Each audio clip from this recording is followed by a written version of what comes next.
జనమందరూ పూజించే శివలింగమా అర్థమవని ఆది భిక్షు అవతారమా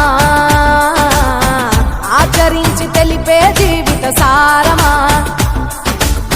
నాగుపాము నీ మెడలో నాహారమా నరులనెప్పుడు దాచే చెడు సంహారమా తలన గంగ ఉన్న తీరని దాహమా జోలవట్టి తిరగడము నీకవసరమా నిండు నలుపు రూపమా నిజాలేంటో చూపమా జంతు చర్మ దేహమా అంతులేని సందేహమా అర్థమవని ఆది భిక్షు అవతారమా ఆచరించి తెలిపే జీవిత సారమా